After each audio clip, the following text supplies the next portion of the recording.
Hi welcome to our channel. This is Praveen Kumar, ex Indian railway employee. మీ అందరికీ తెలుసు March 2024లో resignation చేయడం జరిగిందని. సో ఈ వీడియోలో మనం డిస్కస్ చేసేది ఎన్టీపీసీ ఏ విధంగా క్లియర్ చేయాలి, స్టార్టింగ్ టు ఎండింగ్ పాయింట్ వరకు క్లియర్గా చెప్తాను. వీడియో స్కిప్ చేయకుండా చూడండి. నేను ఏ విధంగా అయితే ఎలాంటి కోచింగ్ లేకుండా క్లియర్ చేశానో అవే టిప్స్ మీతో కూడా షేర్ చేసుకుంటాను. సో దయచేసి చూడండి. అండ్ మనం ఎన్టీపీసీ CBT1 అండ్ గ్రూప్ Dని దృష్టిలో పెట్టుకొని యూట్యూబ్లో January 1 నుండి డైలీ ఒక క్లాస్ అయితే ఉంటుంది. వెరీ ఇంపార్టెంట్ క్లాసెస్ మాత్రమే మనం డిస్కస్ చేద్దాం. అట్లీస్ట్ మీలో ఒక 100+ మెంబర్స్ని మీ యొక్క మెడలో రైల్వే ట్యాగ్ చూడడానికి ప్రయత్నం చేద్దాం. ఓకేనా? సో ఖచ్చితంగా మనం హార్ట్ పెట్టి మరి క్లాసెస్ చెప్దాం, ఫాలో అవడానికి ప్రయత్నం చేయండి. సో మీకు జనవరి న్యూ ఇయర్ ఆఫర్గా అన్ని కోర్సెస్ కూడా మీకు అన్ని క్లాసెస్కి సంబంధించి కావచ్చు, నోట్స్కి సంబంధించి ఆఫర్ అయితే ఇవ్వడం జరుగుతూ ఉంది. ఒకసారి అది చూడండి. మన యొక్క యాప్ లాస్ట్ బెంచెస్ హబ్ని డౌన్లోడ్ చేసుకోండి. చేసుకునే ముందు ఏదో 300-400 అని కాకుండా, మన దగ్గర డబ్బులు ఉన్నాయి ఫస్ట్ అది తీసుకుందామని కాకుండా, మినిమం బాధ్యతగా మీ యొక్క మినిమం రెస్పాన్సిబిలిటీగా యూట్యూబ్లో క్లాసెస్ చూడండి. 1-2 సార్లు చూడండి, అవసరమైతే 2 రోజులు చూడండి. నచ్చితే మీ రైల్వే ఎగ్జామ్స్కి ఏం కావాలో అవి మాత్రమే ఇక్కడ ఉంటాయి కనుక అవి మీకు ఉపయోగపడుతున్నాయి అనిపిస్తే దెన్ తీసుకోండి. ఇక్కడ ప్రింట్కి అయితే అవకాశం లేదు. కొన్నిటికి వీడియో క్లాసెస్ ఉంటాయి, కొన్నిటికి నోట్స్ మాత్రమే ఉంటుంది. సో మాక్ టెస్ట్లు కూడా నేనైతే ఏం ప్రిపేర్ చేయలేదు. ఎన్టీపీసీ గ్రూప్ D కోర్స్ కేవలం 200కే ఇస్తూ ఉన్నాను. ఇక్కడ కొన్ని పెండింగ్ క్లాసెస్ ఉన్నాయి, బట్ నో వరీ, ఉన్నంత వరకు ప్రిపేర్ అవుతూనే ఉండండి. Individual subjects polity, GK, science, school book, chemistry, social and science previous క్వశ్చన్స్కి సంబంధించి 50 రూపీస్కే ఇస్తున్నాను. ఓకేనా? సో మీకు నచ్చితే తీసుకోండి. ఓకేనా? సో చదువు అనేది డెఫినెట్లీ యూజ్ ఉంటుంది. ఓకేనా? So first coming to the topic. మీకోసం ఒక్క పోస్ట్ ఉన్నా చాలండి. ఫస్ట్ థింగ్, మీకోసం ఒక పోస్ట్, నోటిఫికేషన్ ఒకటే పోస్ట్ వచ్చింది, ఆ ఒక్క పోస్ట్ మీకోసం అన్నట్టు ప్రిపరేషన్ స్టార్ట్ చేయండి. ఎన్ని పోస్టులు ఉన్నాయి, మన యొక్క కేటగిరీకి ఎన్ని ఉన్నాయి, మన జోన్లో ఎన్ని ఉన్నాయి, లెవెల్ 2లో ఎన్ని ఉన్నాయి, లెవెల్ 3లో ఎన్ని ఉన్నాయి కాకుండా ఒకటే పోస్ట్ ఉంది, ఆ పోస్ట్ మీకు అనే విధంగా మీ ప్రిపరేషన్ అనేది స్టార్ట్ చేయండి. Definitely you can. Okay? So first పాజిటివ్గా ఉండడం అలవాటు చేసుకోండి. పోస్టులు తక్కువ ఉన్నాయి సార్, నాకు వస్తుందో రాదో, ఇలాంటి నెగిటివ్ మైండ్ సెట్ వదిలేసేయండి. ఈ బుక్ చదువుతున్నా నాకు వస్తుందో రాదో, ఇలాంటి నెగిటివ్ మైండ్ సెట్ని తీసేయండి. వీళ్ళ క్లాసులు వింటున్నా నాకు జాబ్ వస్తుందో రాదో వదిలేసేయండి. అంతమంది కాంపిటీషన్ హెవీగా అయిపోయారు కదా, అంతమందిలో నాకు వస్తుందా రాదా, నాకు రాదేమో, వాళ్ళు 10,000 పెట్టి కోచింగ్ వెళ్తున్నారు, నేను 200-300 పెట్టి కోచింగ్ వెళ్తున్నాను, నాకు వస్తుందా రాదా, ఇలాంటి నెగిటివ్ థాట్స్ అన్నీ కూడా రిమూవ్ చేసేయండి. ఫస్ట్ మీరు ప్రిపరేషన్ స్టార్ట్ చేసే ముందే ఈ మైండ్ సెట్ అలవాటు చేసుకోండి. జాబ్ వస్తుందా రాదా అని కాకుండా, జాబ్ డెఫినెట్లీ వస్తుంది నాకు, నేను నా బెస్ట్ ఇస్తాను అనే మైండ్ సెట్ తోటి మీరు ఎంటర్ అవ్వండి. డెఫినెట్లీ నాకు వస్తుంది జాబ్, నేను నా ది బెస్ట్ ఇస్తాను, నేను ప్రీవియస్ కంటే ఈసారి ఇంకెక్కువ బెస్ట్ ఇస్తాను అనే విధంగా మీ యొక్క మైండ్ సెట్ మలుచుకోవడానికి ట్రై చేయండి. నెగిటివ్ పీపుల్ తోటి మాట్లాడడం ఆపేసేయండి. నెగిటివ్ పీపుల్ తోటి షేర్ చేయడం మానేసేయండి. మీ రిలేటివ్స్కి కానీ, మీ యొక్క ఫ్రెండ్స్కి కానీ, నేను కాంపిటేటివ్ ఎగ్జామ్స్కి ప్రిపేర్ అవుతున్నా అని చెప్పడం మానేయండి ఫస్ట్ థింగ్. సో వాళ్ళ నుండి మనం చెప్పడం వల్ల కొద్దిమంది అర్థం చేసుకుంటారు, కొద్దిమంది నెగిటివే ఎక్కువగా ఉంటుంది కనుక సో అటువంటి వాళ్ళని కొద్దిగా అవాయిడ్ చేయండి. అవాయిడ్ ఇన్ ద సెన్స్ వాళ్ళతో మాట్లాడకుండా ఉండడం కాదు, చెప్పడం మానేసేయండి. నేను ప్రిపేర్ అవుతున్నాను అనేది మానేసేయండి. మన సక్సెస్ డెఫినెట్లీ వాళ్ళకి తెలుస్తుంది. వాళ్ళే అడుగుతారు, అరే నువ్వు ఎప్పుడు ప్రిపేర్ అయినావురా అనే విధంగా ఉంటుంది మన result. So positive mind set తోటి ఉంటుంది. మీరు ఏ కోచింగ్ ఇన్స్టిట్యూషన్కి వెళ్ళినా, ఎక్కడ ఏ క్లాసెస్ విన్నా కానీ, ఇది నేను చదివితే వస్తుందా రాదా, వీళ్ళు చెప్పిందే వస్తుందా రాదా, వీళ్ళు చెప్పిన క్వశ్చన్లే వస్తాయా రావా అని ఇలాంటి మైండ్ సెట్ని మార్చుకోండి. ఫస్ట్ థింగ్ పాజిటివ్గా ఉండడం అలవాటు చేసుకోండి. ఓకేనా? సో ఇది ఫస్ట్ థింగ్. ఓకేనా? ది బెస్ట్ ఇస్తాననే మైండ్ సెట్ తోటి ఖచ్చితంగా ఒక పోస్ట్ ఉంది, ఆ పోస్ట్ నాకు వస్తుంది అనే విధంగా మీరు ముందుకు సాగండి. సో నెక్స్ట్ చూస్తే ఎలా ప్రిపరేషన్ మొదలు పెట్టాలి. ఫస్ట్ థింగ్, మనం ప్రిపరేషన్ మొదలు పెట్టేటప్పుడు సిలబస్ ఏంటో చూసుకోవాలి. సిలబస్ తర్వాత ఏ సబ్జెక్ట్లో వెయిటేజ్ ఎంత ఉందో చూసుకోవాలి. అంటే ఏ సబ్జెక్ట్ నుండి ఎక్కువ మార్క్స్ వస్తూ ఉన్నాయి, ఏ సబ్జెక్ట్ నుండి ఎక్కువ మార్క్స్ వస్తూ ఉన్నాయో చూసుకోవాలి. ఫస్ట్ ఏం చేయాలి, సిలబస్ ఏంటో తెలుసుకోవాలి. రైల్వే ఎన్టీపీసీకి సిలబస్ ఏంటి, ప్లస్ నెక్స్ట్ ఏ సబ్జెక్ట్లో ఎన్ని మార్క్స్ ఇస్తూ ఉన్నాడు, ఏ సబ్జెక్ట్ నుండి ఎక్కువ వెయిటేజ్ ఉంది, ఏ సబ్జెక్ట్ నుండి తక్కువ వెయిటేజ్ ఉంది.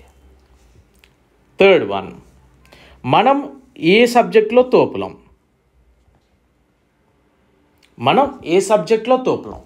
ఇప్పుడు మనకి సిలబస్ కనుక చూస్తే arithmetic, reasoning, science, social, GK, current affairs. Arithmetic, reasoning, science, social, GK and current affairs. సి కదా current affairs. So subject weightage కనుక చూస్తే arithmetic, reasoning, social plus GK plus current affairs, then science. ఇది order. Arithmetic and reasoning సేమే కదా, మనం ఇది మాత్రం ఆర్డర్ అనుకోండి.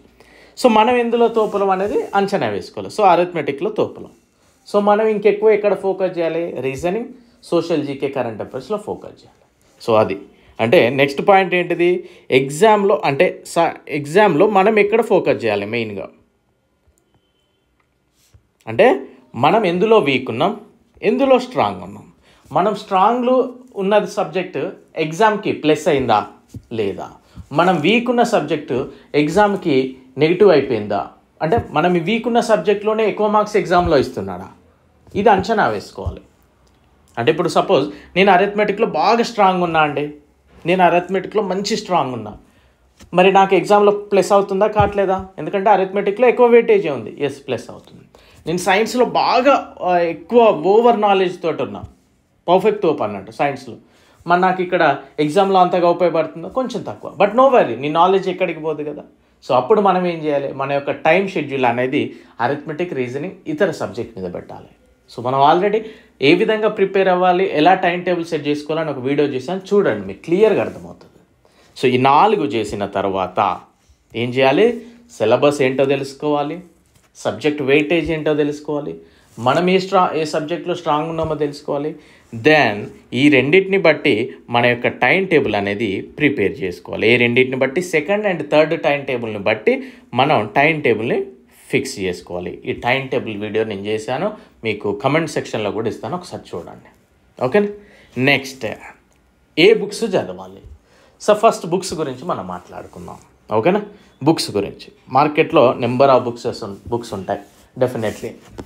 ఆ ప్రతి బుక్ మీద కూడా మనం చూసినట్లయితే, సపోజ్ ఇండియన్ పాలిటీ బుక్ కనుక చూసినట్లయితే ఏమని ఉంటుందండి, civil services used for civil services, TSPSC, APPSC, group 1, group 2 and other competitive exams అని ఉంటుంది. అదేవిధంగా మనకి ఇంకా వేరే winner publication and general science ఉంటుంది, జనరల్ సైన్స్ అని ఉంటుంది. దాని మీద ఏమైనా ఉంటుందండి మనకి కనుక చూస్తే అక్కడ కూడా సేమ్ అలానే కనిపిస్తూ ఉంటుంది. TSPSC, APPSC, railways, SSC, bankings, defence, police అన్నిటికీ అదే బుక్ ఉంటుంది.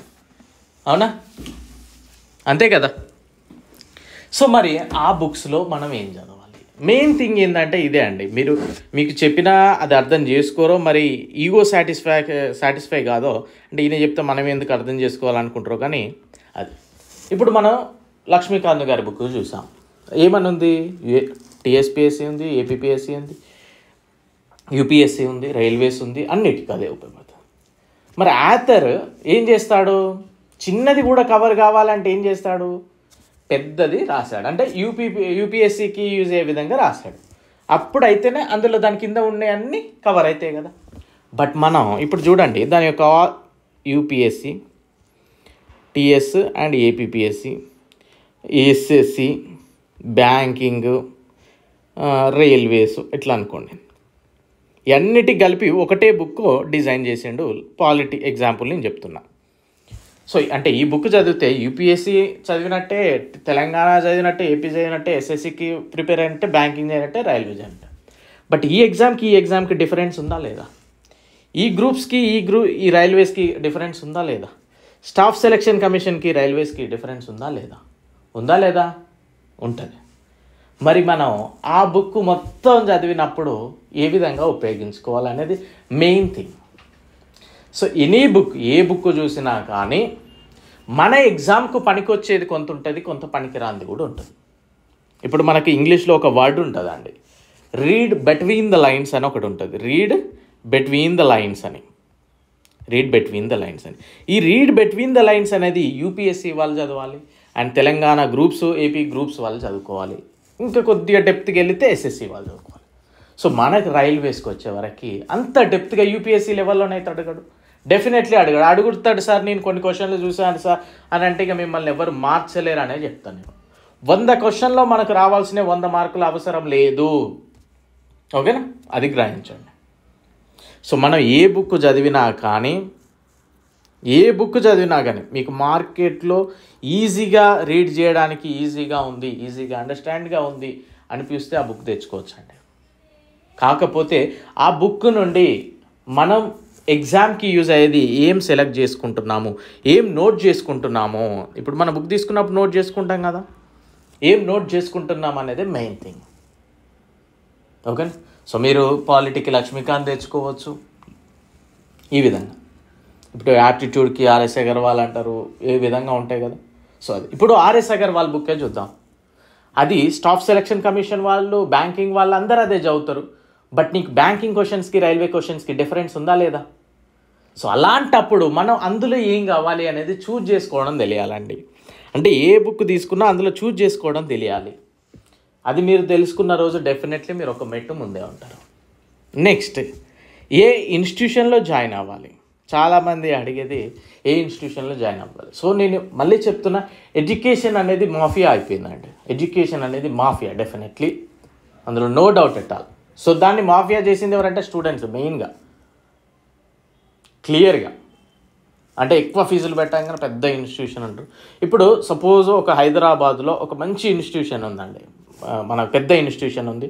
వాళ్ళు మనం మెట్రోలలో కూడా యాడ్స్ కూడా చూసాం, మెట్రో ట్రైన్లలో, వాళ్ళ ఇన్స్టాగ్రామ్లో వీడియోస్ కూడా చూశాను. అక్కడ మంచి మంచి స్పీచెస్ ఇస్తూ ఉంటారు స్టూడెంట్స్, పక్కన ఉంటారు వాళ్ళంతా ఫౌండర్స్ వాళ్ళు, అంటే ఆ ఇన్స్టిట్యూషన్ ఫౌండర్స్. ఇప్పుడు అక్కడ ఎంత గుమిగూడు ఉంటారండి, మీరు ఆ స్టేడియంలో ఎంత గుమిగూడు ఉంటారండి. సపోజ్ 10 నుండి 20 వేల మంది గుమిగూడి స్టూడెంట్స్ ఉంటారండి. అలా జాబ్ వచ్చేది రఫ్గా ఒక 1000 మందికి వస్తాయండి. అంటే 1000 మందిని చూపెట్టుకొని ఈ 20,000 మందిని ఒక్క మీటింగ్కి నేను చెప్పేది, అట్లా వాళ్ళకి లక్షల స్టూడెంట్స్ ఉన్నారు. సో 1,00,000 మంది స్టూడెంట్స్లో 1000 మంది జాబ్స్కి అనేది ఏంటి? సో అంటే వాళ్ళు చెప్పట్లేరని నేను అనట్లేను, బట్ వాళ్ళ దానికంటే మనం ప్రిపేర్ అవ్వాలి. నేను అప్పట్లో ఎక్కడ కోచింగ్ పోలే అండి. ఈవెన్ అప్పట్లో నేను ప్రిపేర్ అయినప్పుడు యూట్యూబ్లో ఇంత బ్రౌజింగ్ చేసుకోవడానికి డేటా లేదు. అప్పుడు మొబైల్ రీఛార్జ్ దండం పెట్టేది, అంత హెవీగా ఉండేది. ఇంత మనీ స్ప్రెడింగ్ అని లేదు అప్పట్లో. ఇప్పుడు చిన్న పిల్లల దగ్గర కూడా పాకెట్ మనీ 200, 300 ఉంటూనే ఉన్నాయి. అప్పుడు ఆ 200, 300 కావాలంటే కొద్దిగా ఇబ్బంది పడాల్సి వచ్చేది. సో అప్పుడు ఇంత లేదు నేను ప్రిపేర్ అయినప్పుడు. సో అయినప్పటికీ మనం ఏ విధంగా చదివామంటే ఇదే విధంగా ఈ ప్రిపరేషన్ అనేది ఒక మోడ్లో నేను చెప్తాను క్లియర్గా. సో ఏ ఇన్స్టిట్యూషన్లో జాయిన్ అవ్వాలి అంటే అదే చెప్తున్నా. ఇప్పుడు 1,00,000 మంది జాయిన్ అయితే ఆ ఇన్స్టిట్యూషన్లో ఒక 1000 మంది వస్తారు. ఆ 1000 మంది తోటి మంచి మంచి మోటివేషనల్ స్పీచెస్ ఇప్పిస్తారు, కథం అయిపోతుంది, అవునా. అండ్ అదేవిధంగా ఒక ఇన్స్టిట్యూషన్లో అందరిని అందులోకేగా అన్ని ఊర్ల బర్లను ఒకటే బర్రెల మందలకు నెడదామన్నట్టు ఎస్ఎస్సి వాడిని అందులోకి నెడతాడు, ఆర్బీఐ బ్యాంకింగ్ వాడిని అందులోకి నెడతాడు, పోలీస్ కానిస్టేబుల్ని అందులోకి నెడతాడు, రైల్వేస్ వాడిని అదే గొర్రె మందలకి బర్రెల మందలకి నెడతాడు. అందరికీ అదే మ్యాథ్స్ చెప్తాడు, అందరికీ అదే సైన్స్ చెప్తాడు, అందరికీ అదే సోషల్ చెప్తాడు, అందరికీ అదే జీకే చెప్తాడు, అందరికీ అదే కరెంట్ అఫైర్స్ చెప్తాడు. బట్ మనకేం ఉపయోగపడుతుందో దాన్ని మల్టిపుల్ టైం రివిజన్ చేయాలి. అది మీరు అర్థం చేసుకోగలిగిన రోజు డెఫినెట్లీ మీరు ఒక స్టెప్ ముందుకుంటారు. ఓకే. సో రైట్, మరి నేనేం చదివాను అని కనుక చూస్తే, నేను బీటెక్ చదివే టైంలోనే అరిథమెటిక్ అండ్ రీజనింగ్ చదువుకున్నానండి. అంటే ఖాళీ టైంలో కొద్దిగా నేర్చుకోవడానికి ట్రై చేశాను. సో నేను కొద్దిగా బెటరే. మీరు నా అరిథమెటిక్ రీజనింగ్ క్లాసెస్ ఉన్నా కానీ మీకు ఆ ఇన్స్టిట్యూషన్లో మాదిరిగా ఉండవు ఎక్కడా కూడా. అంటే ఫార్ములాస్ చెప్పడం ఇట్లాంటివి ఉండవు. క్యాజువల్గా జస్ట్ మనం నార్మల్ పర్సన్ ఆలోచించి చేసినట్టే ఉంటాయండి. చాలా తక్కువ లిమిటెడ్ ఫార్ములాస్ తోటి ఎలాంటి క్వశ్చన్ ఇచ్చినా కానీ ఆ వేలో ఇస్తే చేయొచ్చు. బట్ కొద్దిగా టైం ఎక్కువ పడుతుందని మీరు అంటూ ఉంటారు. బట్ అది చేయగా మీకు అలవాటు అయిపోతుంది, చాలా ఫాస్ట్గా చేస్తారు. టైం సరిపోదు అనే వాళ్ళకి చెప్తున్నా, టైం డెఫినెట్లీ ఎగ్జామ్కి సరిపోతుంది. సరిపోయేలానే పేపర్ డిజైన్ కూడా చేస్తారు. క్లియర్? సో నేను ఎన్సీఆర్టీలతోటి మొదలుపెట్టాను. ఎన్సీఆర్టీ 6th to 10th వరకు సైన్స్, సోషల్ చదివాను. అరిథమెటిక్కి నేను ఒక ఫాస్ట్ ట్రాక్ బుక్ మాత్రమే అప్పట్లోనే నేర్చుకున్నాను అంతే. రీజనింగ్లో మనకి అరిహంత్ సిరీస్లోనే ఉంటుంది మెయిన్గా. అండ్ సైన్స్, సోషల్కి సంబంధించి జీకే అంటే నేను కరెంట్ మనకి గూగుల్ తల్లే. ఇప్పుడు సపోజ్ హెడ్ క్వార్టర్స్ అని కొట్టగానే హెడ్ క్వార్టర్స్ అన్నీ వస్తాయి. ఇంపార్టెంట్ డేట్స్ అండ్ ఈవెంట్స్ అనగానే అన్నీ వస్తాయి. ఇంతే. కరెంట్ అఫైర్స్ అంటే న్యూస్ పేపర్ కానీ లేదా అప్పుడు షైన్ ఇండియానే ఏదో ఉండేది, అంత ఐడియా లేదు, అది చదివేవాడిని. కాకపోతే మనం ఏంటి అంటే మెయిన్గా నాకు రావడానికి కారణం ఏంటంటే మనం అంత తోపులం అన్నట్టు నేను చెప్పట్లేదు. బట్ ఎగ్జామ్కి ఏం కావాలో అదే చదివాను, దాన్నే రివిజన్ చేశాను. ఎగ్జామ్కి ఏం కావాలో అదే చదివాను. రైల్వేస్కి ఏం కావాలో అందులో నేను ది బెస్ట్ డెఫినెట్లీ నేను చెప్పుకుంటాను.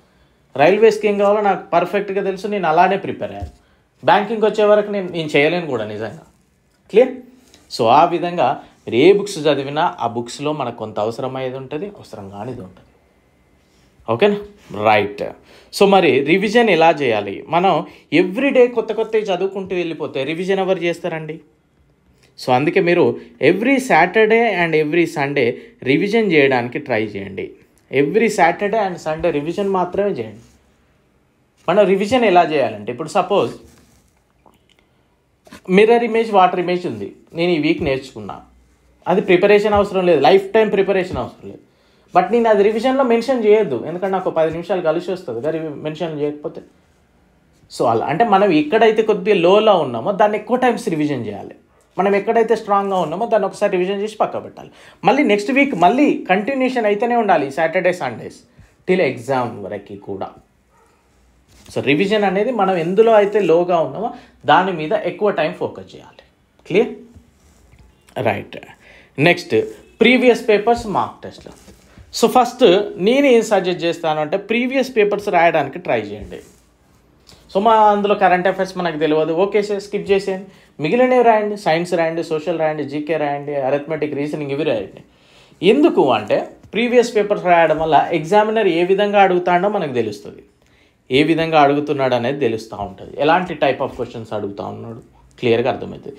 ఈ మాక్ టెస్ట్లు రాయాలా సార్ అంటే రాయండి, ఆల్టర్నేట్ డేస్ రాయండి. ఒక వీక్లీ 3 రాయండి, వీక్లీ 3 రాయండి. ఎందుకు సార్ రోజు 2 రాస్తా సార్ అని మరి కొద్దిగా తలతిక్క మనుషులు జవాబు చెప్తూనే ఉంటారు. ఎందుకంటే మా సార్ ఇచ్చాడు సార్, మా సార్ 1000 మాక్ టెస్ట్లు ఇచ్చాడు సార్, అవి రాయాలంటే. ఇప్పుడు నువ్వు రోజు 2 రాసినావు అనుకో, గంటన్నర 3 గంటలు దొబ్బుతుంది. 3 గంటలు దొబ్బుతుంది. ఆ 3 గంటలు దొబ్బినాక మళ్ళీ నువ్వేం చేయాలి? ఆ మాక్ టెస్ట్లో ఎక్కడ తప్పు పోతుంది, ఏం తప్పు చేసినా అని మళ్ళీ దాన్ని ఒకసారి రీచెక్ చేసుకోవాలి కదా, కరెక్షన్ చేసుకోవాలి కదా. అంటే దానికో గంట దీనికో గంట, 5 గంటలు నువ్వు ఓన్లీ మాక్ టెస్ట్లకే పెడితే ఇంకా నువ్వు ఎప్పుడు చదువుతావు? సో అందుకే ఆల్టర్నేట్ డేస్ ఒకటి పెట్టుకోండి, మండే ఒకటి పెట్టుకోండి, వెనస్డే ఒకటి పెట్టుకోండి, ఫ్రైడే ఒకటి పెట్టుకోండి. సో మార్క్ టెస్ట్లు రాసినప్పుడు మనం ఏం చేయాలి? అయితే ఈ మార్క్ టెస్ట్లకు వచ్చిన మెయిన్ పాయింట్ ఏంటంటే ఈ మధ్యలో ఇన్స్టిట్యూషన్స్ కావచ్చు, మంచి మంచి అప్లికేషన్స్ కావచ్చు, మేము తోపులము, మేము ఎక్కువ డెప్త్గా ఇస్తూ ఉన్నామని నిరూపించడానికి రైల్వే గ్రూప్ డిఓనికి బ్యాంకింగ్ లెవెల్ కరెంట్ అఫైర్సే లేకపోతే బ్యాంకింగ్ లెవెల్ మ్యాథ్స్ ఇస్తామని మార్క్ టెస్ట్లల్లో, ఎస్ఎస్సిఓనికి అదే లెవెల్ ఇస్తూ ఉన్నారు. ఇప్పుడు గ్రూప్ డిఓనికి ఎస్ఎస్సి లెవెల్ మ్యాథ్స్కి లేకపోతే బ్యాంకింగ్ మ్యాథ్స్కి ఏం సంబంధం అండి? ఇక్కడ ఏమన్నా ఉన్నదా? ఏంటంటే మేము ఎక్కువ డెప్త్గా చెప్తున్నాం, మేము ఎక్కువ డెప్త్గా ప్రిపేర్ చేసాం, మీకోసం మేము ఎక్కువ కష్టపడి ఎక్కువ నేర్పిస్తున్నాం. నీకు ఏం కావాలో అది నేర్పిస్తే సరిపోతుంది కదా, నీకు ఏం కావాలో అది నేర్పిస్తే సరిపోతుంది, ఎక్కువ ఎందుకు? ఇప్పుడు నువ్వు నీ గోలే రైల్వే గ్రూప్ డి జాబ్ అయినప్పుడు లేదా రైల్వే ఎన్టీపీసీ జాబ్ అయినప్పుడు నువ్వు ఎస్ఎస్సి లెవెల్లో కష్టపడి లేకపోతే యూపీఎస్సీ లెవెల్లో కష్టపడి ఎందుకు? ఫస్ట్ నీకు కావాల్సింది దాని మీద నువ్వు పర్ఫెక్ట్గా ఇందులో ఉన్నా, నేను ఇప్పుడు రేపు ఎగ్జామ్ పెడితే గ్రూప్ డి క్రాక్ చేస్తా నేను అనుకునేటోళ్ళకి నువ్వు ఆ లెవెల్ ప్రిపేర్ అవ్వు. నీ పోర్షన్ ఇక్కడ, నీ పని ఏంటి? నువ్వు ఎందుకు ఎక్కడికి వచ్చావు? Railway group డికి. సో ఆ పని కంప్లీట్ చేయి. ఆ పని కంప్లీట్ అయినాక ఇంకోటి చూడు. నువ్వు ఇది కంప్లీట్ చేయకుండా సార్ నేను ఆ బిల్డింగే కడతా సార్ అనుకుంటే ఇక్కడ బోల్తా కొడతావు, అది కొడతా ఉన్నారు చాలామంది కూడా. సో మార్క్ టెస్ట్లో మెయిన్ మాఫీ అయిపోయింది. ఏంటంటే మేము ఎక్కువ డెప్త్గా చెప్తున్నాం అని నిరూపించుకోవడానికి నేను కొన్ని మార్క్ టెస్టులు చూశాను. అవి అర్థం కానట్లు ఉంటాయి. ఇక బ్యాంకింగ్ వానికి అవే క్వశ్చన్లు, కొద్దిగా వీనికి అదే క్వశ్చన్లు. వీనికి ఏం అవసరం అవి ఏంటంటే మేము బాగా డెప్త్గా చూపెడుతున్నాం, మా ఇది పెద్ద ఇన్స్టిట్యూషన్, మా సంస్థ పెద్దది అని చెప్పుకోవడానికి అంతే. సో మీరు ఆల్టర్నేట్ డేస్ మాక్ టెస్ట్లు రాయండి.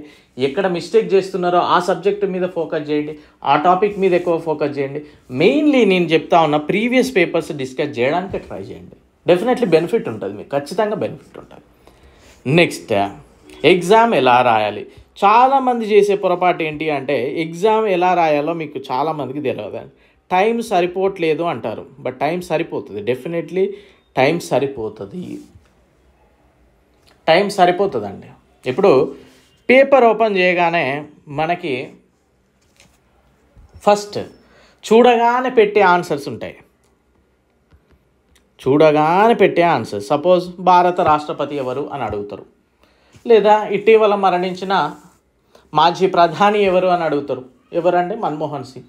సో అది చూడగానే పెట్టేయచ్చు, అవునా? క్వశ్చన్ చూడగానే నీ మైండ్లో ఆప్షన్ చూడకముందుకే మన్మోహన్ సింగ్ అనేది గుర్తుకొస్తుంది. రైట్. కొన్ని క్వశ్చన్స్ చూసి 15 సెకండ్స్ 30 సెకండ్స్ లోపు చేసే క్వశ్చన్స్ కూడా ఉంటాయి. చూసి 30 సెకండ్స్లో క్వశ్చన్ పెట్టేది కూడా మనకు కొన్ని కనిపిస్తూ ఉంటాయి. అంటే 30 సెకండ్ టైం స్పెండ్ చేస్తే కొన్ని చేయొచ్చు, ఓకేనా? 30 సెకండ్స్లో చేసేటి. కొన్ని 1 minute and more than 1 minute అంటే నీకు వస్తుంది, బట్ కొంచెం టైం తీసుకునే క్వశ్చన్స్ కూడా ఉంటాయి. అండ్ కొన్ని క్వశ్చన్స్ ఉంటాయి అసలే రాని క్వశ్చన్స్ కూడా కొన్ని ఉంటాయి. ఈ 4 type ఆఫ్ క్వశ్చన్స్ మనకి ఎగ్జామ్లో ఎగ్జామినర్ ఇస్తాడు. ఒకటి చూడగానే ఆన్సర్ పెట్టే క్వశ్చన్ చదవడం ఆన్సర్ పెట్టడం, కొన్ని 30 సెకండ్స్లో పెట్టేటి. అంటే ఈ రెండు కూడా మనం ఈ 30 సెకండ్స్ కేటగిరీలో వేసుకోవచ్చు. ఏది? చూడగానే పెట్టేటి 30 సెకండ్స్. ఇంకా కొన్ని 1 minute more than 1 minute, 1 to 1.5 minutes. And next అసలే రాని క్వశ్చన్. సో ఈ అసలే రాని క్వశ్చన్ అంటే ఇప్పుడు సపోజ్ నార్త్ కొరియాలో ఇటీవల చనిపోయిన ప్రముఖుడు ఎవరు అన్నాడు అనుకోండి క్వశ్చన్. ఆ క్వశ్చన్ మనకు ఐడియా లేదు. అలాంటప్పుడు ఈ క్వశ్చన్ మనం అసలే చూడం కదా. అప్పుడు మనం ఏం చేయాలి అంటే ఎగ్జామ్ రాసే విధానం మీకు నేను చెప్తాను, చూడండి. క్లియర్? కొద్దిగా లెంత్ ఉంటుంది, బట్ లైక్ చేయడానికి ట్రై చేయండి వీడియోని, ఓకేనా? రైట్. సో ఇక్కడ మీకు ఇచ్చిన ఆన్సర్ షీట్లో అంటే మనకు రఫ్ షీట్ ఇస్తాడు కదా, ఆ పక్కన రాసుకోండి. ఫస్ట్ క్వశ్చన్ చూసావు, ఆన్సర్ ఇమ్మీడియట్లీ వచ్చింది. ఇప్పుడు ఇటీవల మరణించిన మాజీ రాష్ట్రపతి అన్నావు, మన్మోహన్ సింగ్ అన్నావు, పెట్టేశావు. రెండవ question water image, mirror image question వచ్చింది, ఈజీగా వచ్చింది, పెట్టేశావు. మూడవ క్వశ్చను ఇది లెస్ దాన్ 1 minute లోపు, 30 seconds to 1 minute లోపు చేసే క్వశ్చన్. చూడగానే simple interest, compound interest question వచ్చింది, నువ్వు తొందరపాటు లేకుండా ఇది కూడా చేసావు. ఫోర్త్ క్వశ్చన్ వచ్చేసి వాల్యూమ్ అండ్ సర్ఫేస్ ఏరియాలో లేకపోతే ట్రిగ్నామెట్రీలో కొద్దిగా మోర్ దాన్ 1 minute టైం పట్టేదో క్వశ్చన్ వచ్చింది. బట్ నువ్వు ఆన్సర్ చేయగలవు, కానీ చాలా టైం పడుతుంది. అలాంటప్పుడు ఏం చేయాలంటే ఈ 4th నెంబర్ క్వశ్చన్ ఈ వైట్ పేపర్ మీద రాసుకోవాలి. సో నెక్స్ట్ 5th క్వశ్చన్ అస్సలే నీకు రాదు, వదిలేసాయి. 6th క్వశ్చన్, ఓకేనా? రైట్. ఒక్క నిమిషం నేను చెప్తాను. రైట్. 6th క్వశ్చన్ ఆన్సర్ వచ్చింది, పెట్టేశావు. 7th క్వశ్చన్ వచ్చింది, పెట్టేశావు. 8th question more than 1 minute time అవుతా ఉంది. సో నువ్వు కొంచెం టైం స్పెండ్ చేయాలి కనుక ఈ పేపర్ మీద రాసుకో 8. 9th క్వశ్చన్ టైం స్పెండ్ చేయాలి కనుక రాసుకో. 10th క్వశ్చన్ అసలే రాదు, వదిలేసి. 11th క్వశ్చన్ వచ్చింది, చేసావు. 12th క్వశ్చన్ వదిలేసావు, ఓకేనా? 12th క్వశ్చన్ రాలేదు, వదిలేసావు. 13th క్వశ్చన్ టైం పడుతుంది. ఇట్లా మనం ఈ విధంగా రాసుకున్నాం. వన్స్ ఈ విధంగా 1 to 100 క్వశ్చన్స్ మనం మొదటి 45 minutesలో, ఇప్పుడు 1.5 hours అయితే 45 minutesలో మనం చేసేయాలండి. డెఫినెట్లీ చెయ్యాలి. ఎందుకంటే మనం అక్కడ చూడండి, ఆ 100 క్వశ్చన్స్లలో మనకు 5-6 క్వశ్చన్లు అస్సలే రావనుకోండి. ఆ 5 క్వశ్చన్లకి చదవడానికి ఎంత టైం పడుతుందండి? రఫ్గా కొన్ని క్వశ్చన్ చదవగానే తెలిసిపోతుంది మనకు అది వస్తుందా రాదా అనేది. ఆలోచించొద్దు, అటువంటి కాడ టైం వేస్ట్ చేయకూడదు. నీకు రాదు అని తెలిసిన క్వశ్చన్ మీద నువ్వు ఆలోచించడం అంత పనికిమాలిన చర్య ఇంకొకటి ఉండదు. And at the same time నువ్వు పర్ఫెక్ట్గా చేసే క్వశ్చన్ని రీచెక్ చేయడం కూడా పనికి మాలిన చర్య. చాలామంది ఏం చేస్తారంటే ఒక అరిథమెటిక్ క్వశ్చన్, థర్డ్ క్వశ్చన్ ఈజీగా ఉంది, చేశాడు, ఆన్సర్ వచ్చింది, పెట్టాడు, వీనికి అతి జాగ్రత్త అన్నట్టు. మళ్ళీ ఒకసారి రీచెక్ చేద్దామా అని a+b² a² కరెక్ట్ వేసా, 2² అంటే 4 వేసా, డివైడ్ చేసా, ఎస్ అని రీచెక్ చేస్తాడు. రీచెక్ చేయడం వల్ల టైం బొక్క, నీకు రాని క్వశ్చన్ మీద టైం మళ్ళీ మల్టిపుల్ టైం థింక్ చేయడం కూడా బొక్కే. సో ఈ రెండు చేయడం వల్లనే మీకు టైం సరిపోదు. మేజర్గా మీరు ఎంతమంది మిస్టేక్ చేశారో జెన్యున్గా కమెంట్ చేయండి. సో మనం చేసే మిస్టేక్ అది. వచ్చిన క్వశ్చన్ను మళ్ళీ ఒకసారి అంటే సెల్ఫ్ సాటిస్ఫాక్షన్ అన్నట్టు, అబ్బా నాకు వచ్చింది, ఆన్సర్ వచ్చింది, మళ్ళీ ఒకసారి చెక్ చేసి సెల్ఫ్ సాటిస్ఫాక్షన్. రాని దాని మీద అబ్బా ఇది మిస్ అవుతుంది, జాబ్ పోతుందేమో అని ఆలోచించడం. ఈ రెండు పనికిమాలిన చర్యలు. ఈ పనికిమాలిన చర్యల వల్లనే మనకు టైం జరుగుతుంది. సో మొదటి 100 క్వశ్చన్స్ ఒకసారి 45 మినిట్స్లో చెక్ చేయాలి. దెన్ నెక్స్ట్ టైం ఉంటుందండి. నెక్స్ట్ ఎంత ఉంది మనకి, ఇంకో 45 మినిట్స్. లేదా ఇక్కడ మనకి 45 మినిట్స్ కాకపోతే ఒక 50 మినిట్స్ వేసుకోండి. 50 మినిట్స్లో మనం క్లియర్ చేయాలి. అంటే ఈచ్ 30 సెకండ్స్ పెట్టినా కానీ క్లియర్ చేయొచ్చు. నెక్స్ట్ మనకి ఇంకెంత టైం ఉంది, 40 మినిట్స్ టైం ఉంది. ఓన్లీ మన హ్యాండ్లో 40 మినిట్స్ టైం ఉంది. ఇప్పుడు మనకి ఈ రఫ్గా ఈ ఎల్లో మార్క్స్ క్వశ్చన్స్ ఎన్ని ఉంటాయండి, ఓ 20 ఉంటాయా, ఓ 30 ఉంటాయా, 30 లేకపోతే 40 వేసుకుందామా, 40 క్వశ్చన్స్. మనం ఏమనుకున్నాం, 1 minute or more than 1 minute. ఓకేనా? అంటే ఇక్కడ చూడండి మనకి రాని క్వశ్చన్స్ ఎన్ని ఉన్నాయి. అఫ్ కోర్స్ ఇక్కడ రాని క్వశ్చన్స్ 10 ఉన్నాయి అనుకోండి, వదిలేసేద్దాం. ఇక 10 మనం అసలు చదవద్దు. మనం ఎన్ని పెట్టాం, ఫస్ట్ 50 మినిట్స్లో 40 క్వశ్చన్స్ పెట్టామా, 45 పెడతాం, ఈజీగా పెట్టవచ్చు. నేను ఇంకా చాలా లీస్ట్ అమౌంటే చెప్తున్నాను.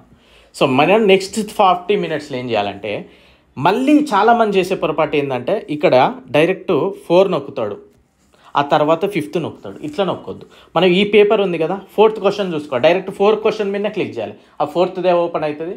ఆ 4th 1 మినిట్లో చేయాలి, లేదా 1 మినిట్ 10 సెకండ్స్ అయిపోతుంది, క్లియర్ చేయాలి. ఇది క్లీన్ చేసుకోవాలి. నెక్స్ట్ 8th ఓపెన్ చేయాలి. డైరెక్ట్ 8th మళ్ళీ 5th ఓపెన్ చేసి మళ్ళీ ఒకసారి చదవడం బుద్ధి తక్కువ పని. అందుకే ఇక్కడ పేపర్ మీద రాసుకోవాలని చెప్పా.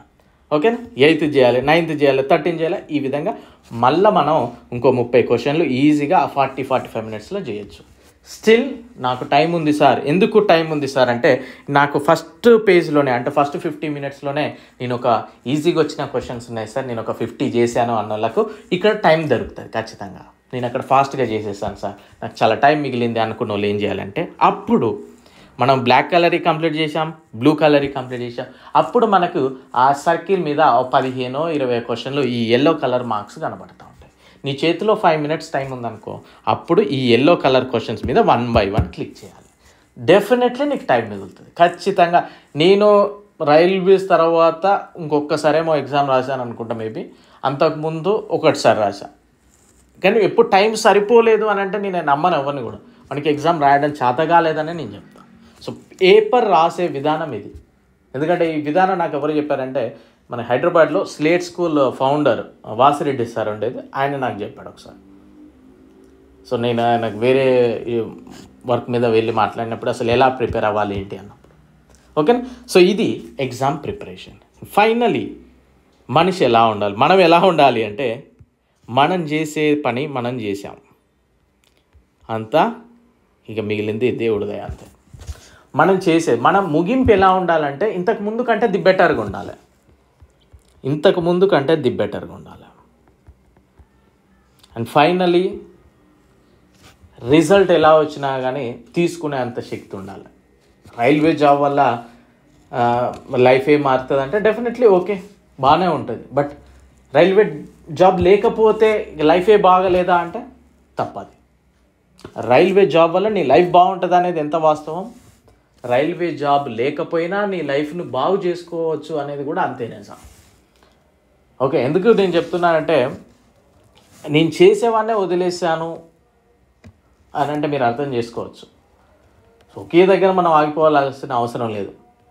కొన్నిసార్లు మనకి ఆ నేచర్ కూడా సపోర్ట్ చేయదు అక్కడే ఆగిపోవాలి. సో రిజల్ట్ ఎలా వచ్చినా తీసుకోవడానికి దృఢంగా ఉండాలి. అండ్ జాబే కాదండి, ఎప్పుడు దీనికంటే బెటర్ సోర్సెస్ ఉంటాయి, డెఫినెట్లీ దీనికంటే బెటర్ ఆపర్చునిటీస్ ఉంటాయి.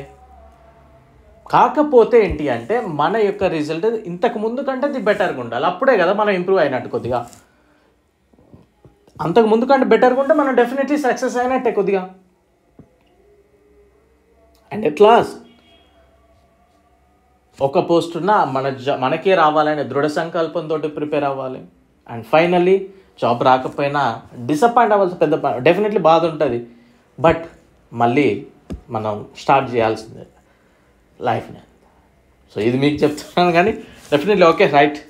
సో ఈ విధంగా అండ్ ఒకరు హెల్ప్ చేయడం నేర్చుకోండి, కొద్దిగా పాజిటివ్గా ఉండడం నేర్చుకోండి. ఇంతసేపు ఒకరిని క్రిటిసైజ్ చేయడం, ఒకరిని విమర్శించడం, ఒకరిని వేలెత్తి చూపడం కంటే కూడా నచ్చితే మాట్లాడండి, లేదంటే కామ్గా ఉండండి, మన పని మనం చేసుకోండి అంతే. సో ఎవరిని క్రిటిసైజ్ చేయదు, ఎవరిని కావాలని ఇబ్బంది పెట్టొద్దు. అండ్ మీకు మీరు తెలుసుకోవడానికి ట్రై చేయండి ప్రతిదీ కూడా. I wish you very good luck. And రేపు 31st December. సో క్యాలెండర్ మారుతుంది, మనం డెఫినెట్లీ అందరూ మారే రోజు ఒకటి వస్తుంది, మీకంటూ ఓ రోజు ఉంటుంది ఖచ్చితంగా. I wish you very good luck. And రేపు చాలా జాగ్రత్తగా ఎంజాయ్ చేయండి. అండ్ ఫస్ట్ నుండి మళ్ళీ న్యూ లైఫ్ని స్టార్ట్ చేయండి. అండ్ ఖచ్చితంగా క్లాసెస్ ఫాలో అవడానికి ప్రయత్నం చేయండి. డెఫినెట్లీ మీకు ఉపయోగపడే క్లాసెస్ చెప్తాను. I wish you very good luck. Thank you. Advance happy new year.